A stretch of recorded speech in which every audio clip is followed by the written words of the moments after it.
At some point, I don't even know Man. who told me about him, but I probably started listening to Ben Monder when I was 16 or 17, so only a handful of years after I started playing the guitar.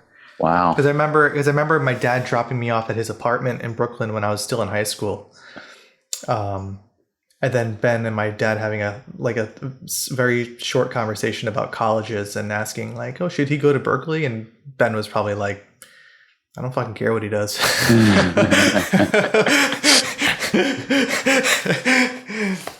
Like, this isn't like a college consultation. Like, I'm just a broke guitar player with spaghetti on my walls. And like, I don't give a shit what your kid does. But I went back to him a couple times, like when I was actually able to drive myself. But yeah, I was taking lessons with Ben Monder before I could even drive. So that's awesome. Which is, yeah, it's pretty cool. That's so cool. And then I was doing like in high school and like my first year of college, I stayed local. I was doing like some theater gigs in Long Island.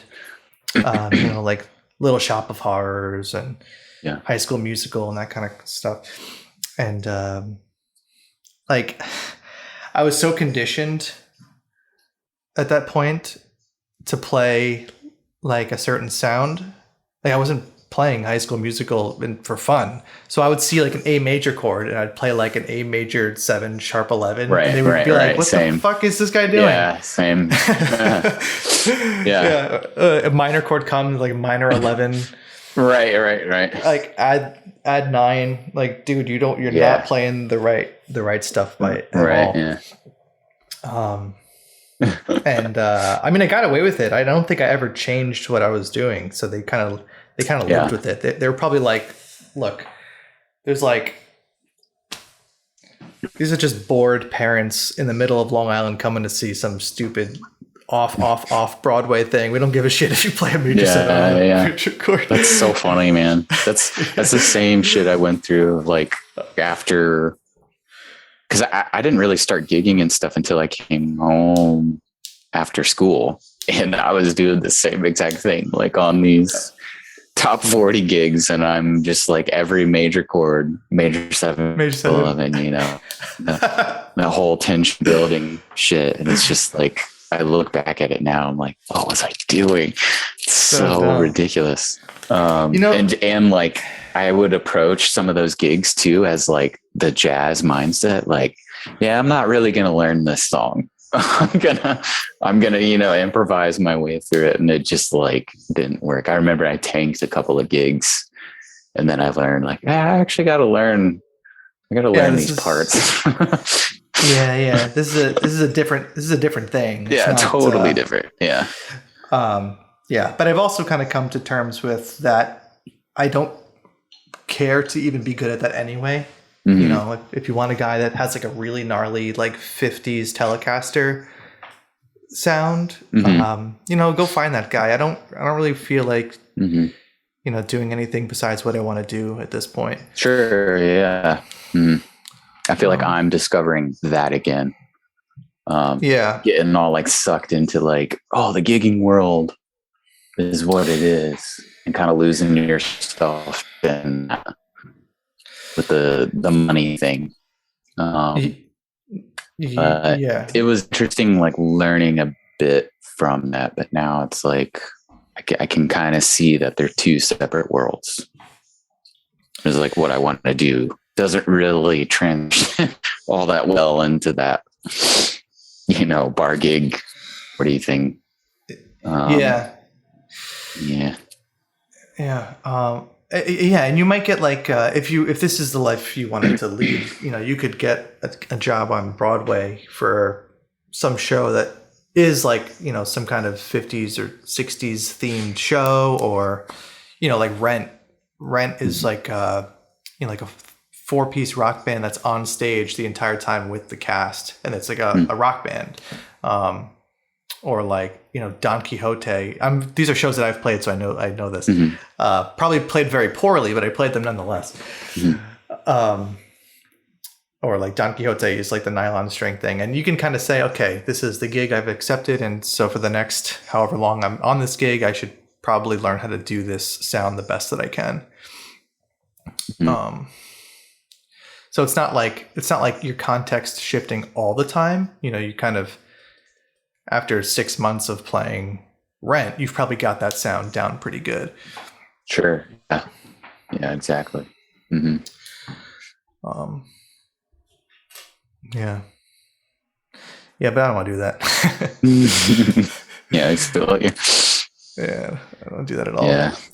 So some gigs are fun. Like the more there is a band that I work with here pretty frequently. It's pretty R&B focused, R&B, soul, funk, and those are a bit more fun. Yeah. Especially like duo style stuff or trio style stuff like that, where you can like, decide some things as a guitar player. Cause like most of the time you're playing with a keyboard player and you're just single note doing the R&B chunking thing, which gets old pretty quick. But every once in a while you get to do like duo or trio and you can decide the changes, actually play some harmony, which is nice. Yeah. But those are probably like the most fun I've had is those types of gigs. You all hear that? Yeah, for a brief moment. What was it, like a leaf blower? That's the garbage truck. Yeah. These thin walls. Yeah, I feel like whenever Omar and I are doing one of these things, the landscapers show up and just like for some reason they're trying to get like one pesky leaf off of my window. They're just just stay right there. Or they're trying to get the leaves out of this room. Like, no, you can go away. Oh, you're doing a podcast, huh? Hey, buddy, what are you doing in there? Can my leaf blower join? Yeah. So who's your band down there? Like, so you found guys to play with? I'm all over the place. Like I'm kind of there is like bands that I work with regularly, but there's like a lot of them. And then there's these events that happen, like local R&B showcase type of things where everything's just pieced together. Or like what you said, like the wedding thing, there's this conglomeration of musicians that work under the title of one band name and they get spread out all over the state. Yeah, I'm familiar with how all that works. Yeah, all that weird stuff. So it's just stuff like that. There's church too. I'll do like worship stuff on like Saturday night and Sunday morning. That could be fun. That could be actually a lot of fun sometimes. Yeah, I have not played in front of people in a very long time. Part of me was just last week thinking like, well, why not? Mm-hmm. It's been hard to find people to play with. I think I'm very particular about the sound that I want to do live. Mm-hmm. And so I've written music that I'm really sincere about, but the music that I'm writing now and that I want to play it's like a mashup of styles that just about no one does.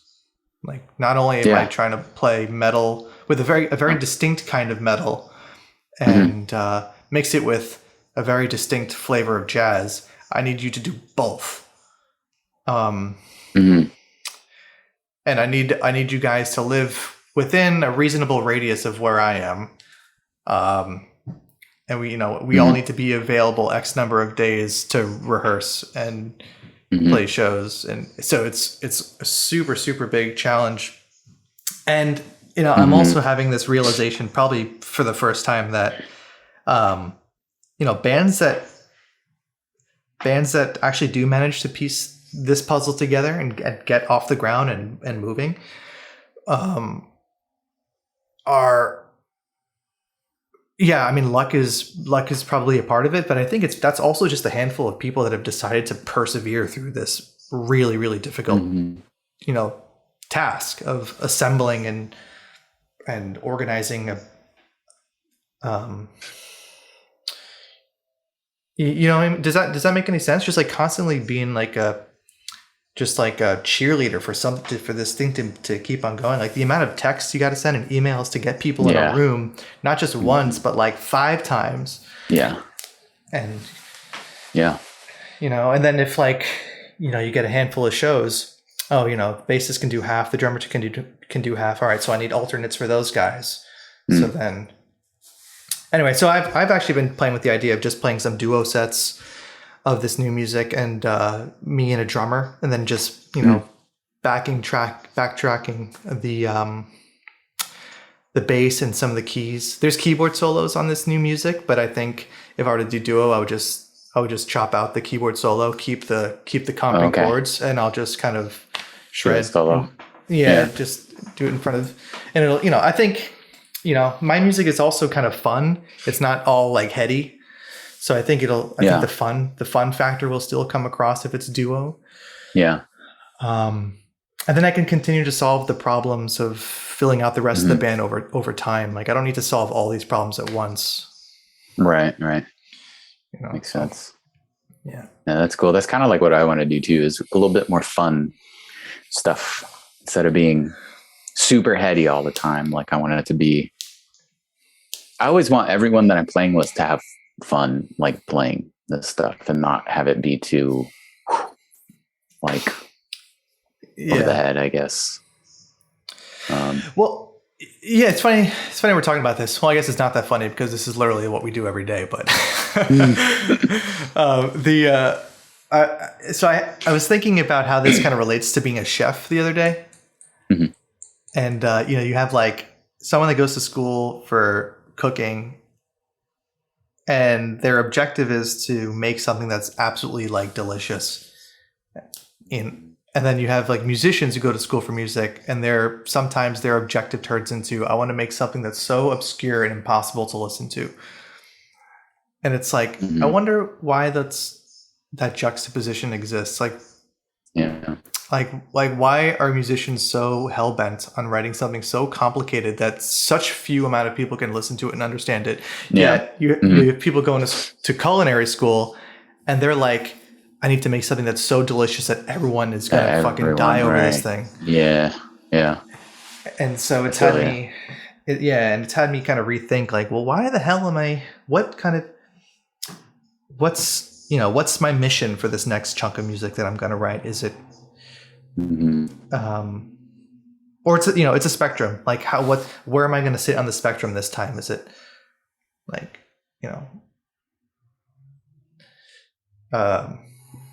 more, am I trying to get more listeners, or there's no answer to this. I realize, but it was just like a thought I thought I had. As long as you're happy with what you're doing, you're doing the stuff you want to do, like the other stuff will come or not, but not. Yeah. I feel like as long as you're just into what you're doing, then, and you do it, I think that's the biggest part for me. Into what you're doing, well,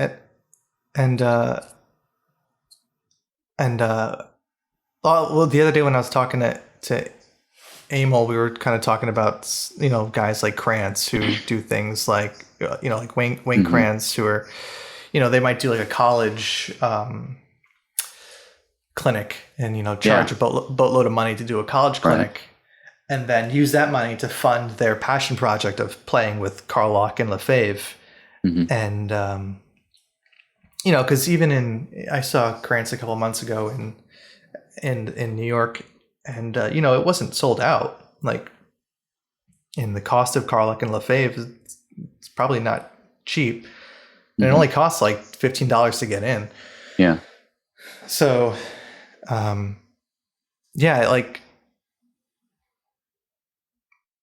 he probably enjoys doing those college clinics. I think I enjoy teaching sometimes.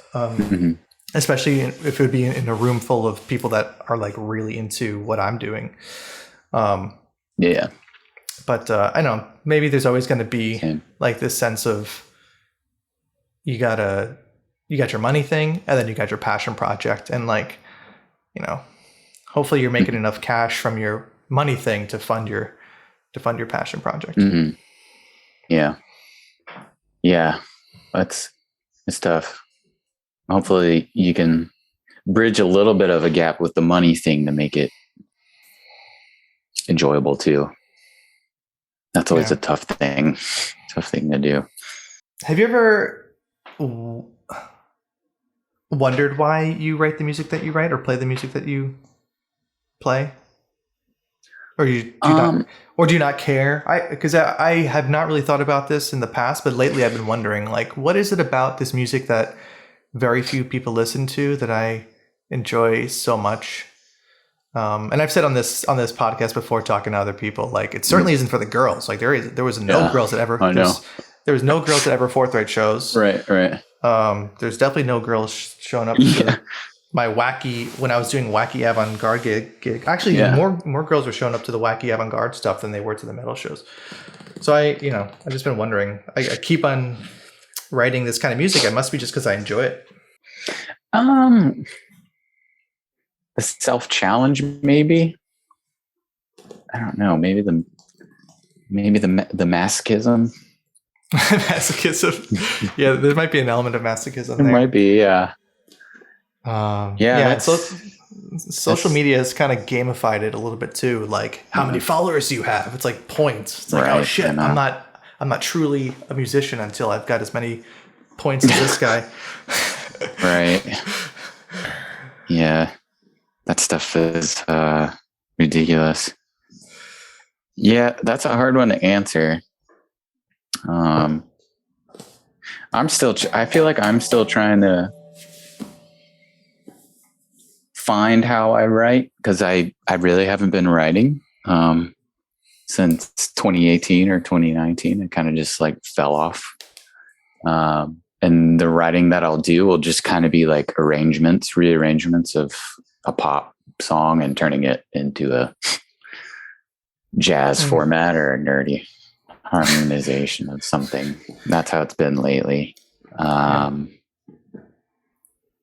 So yeah, I feel like I'm rediscovering the writing thing currently.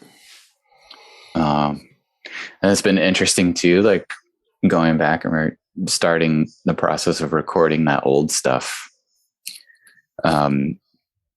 Just because I'm so different, I'm 4 years older in how I play now, as opposed to how I was then. And it's been interesting. So you mean you're recording stuff that you wrote 4 years ago? Yeah. Mm-hmm. Yeah. It's been interesting going back and playing that stuff.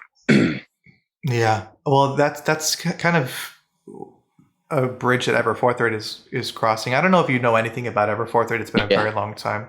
You do? Yeah. Oh yeah, I listen to you guys. Oh, sweet. Like big time. It was you guys in AAL back then. Like I remember seeing those videos of you guys on tour together, and that's funny. Geeking out about what was it?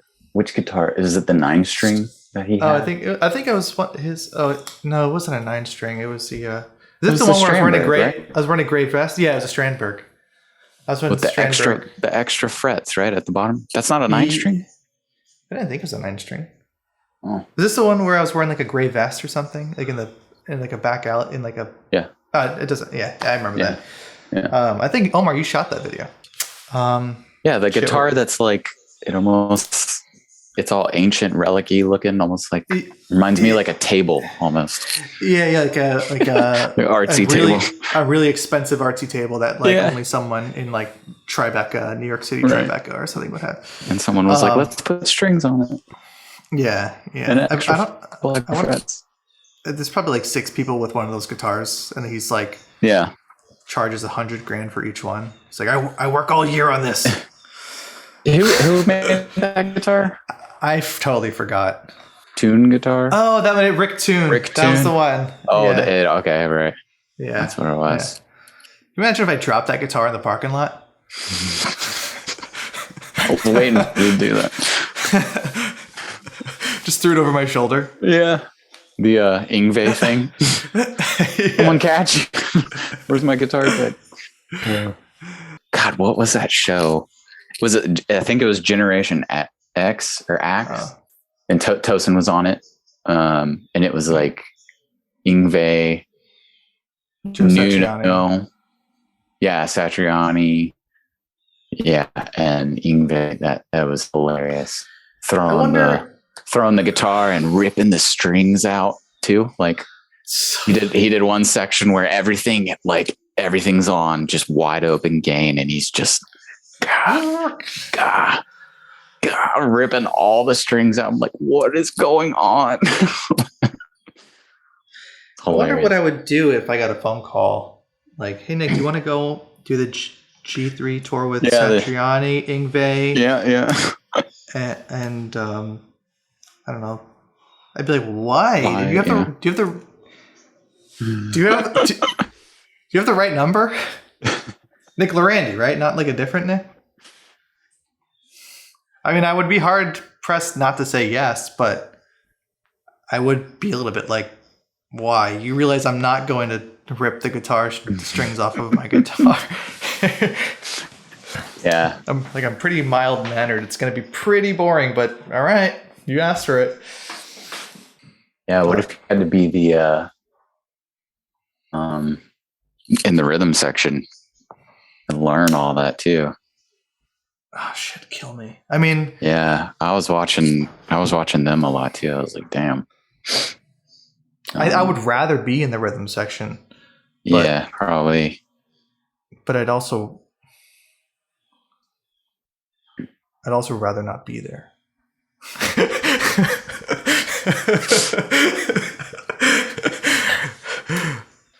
Nah, I don't know. I don't know what I'm saying. I've never gotten that phone call, so I don't know what I'd actually say. It's like when someone asks you, like, all right, what would you do if you were being robbed? And like someone it's like, I don't fucking know what I would do.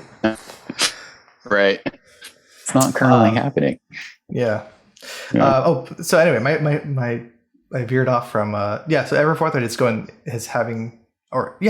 having this challenge of like we're mixing songs now that are,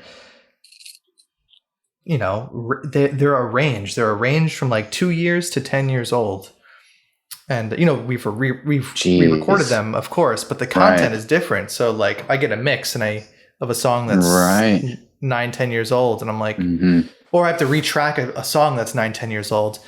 And we've heard it so many times that there's no way to change it. Like this song is the way the song is. We're not changing this song. But I'm like, I would never write this now. I mean, it sounds good, right? But it's weird to put out music that is not a representation of what I'm doing. Right? Now. Yeah, it's strange. It's tricky. It's weird. A weird feeling. Yeah, I almost feel like a liar. You know? Yeah, I know. Yeah. So this music is going to come out, and I'm going to be like, here it is, like brand new Ever Forthright. Except I wrote most of this a long ass time ago. Yeah. It sounds good nonetheless. I hope you like it, but yeah, same thoughts, man. Same thing. Same that I've been going through. Yeah. I think at a certain point, though, you just got to drop it. Just like it's the same. It's the same. Yeah, exactly. It's the same. It's the same when you get like a new mix or something, and you're just like, oh, I like this about it. I like that about it. Can you? You know, you get like 3 mix revisions or 3 or 4 mix revisions. Can you lower the bass? Can you raise the keys there? Can you do that, this, and the other thing? And after a certain point, it's like you show your friends and their response is, dude, this sounds amazing. It sounds so good. And you're like so in it at that point that you almost hate it at this point. Like I've listened to this 8,000 times. I've picked it apart. Like, you know, objectively in your heart, it's got to sound good, but you've kind of torn it to pieces that you're now your own worst critic. Right. Yeah, doing a bit of that too. Yeah, it's tough. Anyway, dude, I have like songs that are similar too. Like I got into this writing way, and they're different songs, but they have the same like format and structure. And I'm recording it all, but I'm like, oh man, I know this is not going to be, put on one cohesive thing. I struggle with that a lot. Yeah, but also you got, like, I also think like sometimes it's best just to like just go with your gut, like turn your brain off a little bit. Mm-hmm. You know, no one's gonna pick. Like, I put so much time and effort and a good chunk of money into this new music, and then the music video. And I was on my way. Omer and I were driving on our way back from Canada because that's where we shot the video. And I was like, dude, this was a lot of fun. I put a lot of heart and soul and work into this. But my biggest fan, the person that's following and holding on to every single post that I make, is probably going to listen to it 4 times and then never touch it again. Like, you know, like there's music out there from artists that I like that I still haven't heard yet. There's, you know, so whereas I've,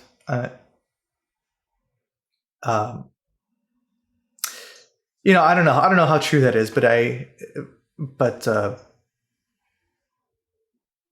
you know, I think even your biggest fan isn't going to listen to something half as much as you've listened to it, you know, going back on the mixes and picking absolutely everything apart. And like, you know, where like a snare drum is like, could have been nudged to like a micro shit second, like before or after. And that part comes in the song and you're like, oh, why couldn't they nudge that? Yeah. But you know, people listen to that stuff and it just, it goes right by them. Yep. Yeah. But we should do this again though. I was thinking that we would. Yeah, I'd love to. I was thinking before we got on, like I kind of want to just like pick up the guitar and talk to Thomas about like what he's practicing and stuff like that. But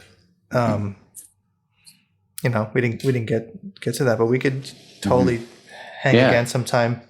Yeah, I'd love to. It's fun. It's more like conversational than other ones I've done before. I like that. It's cool.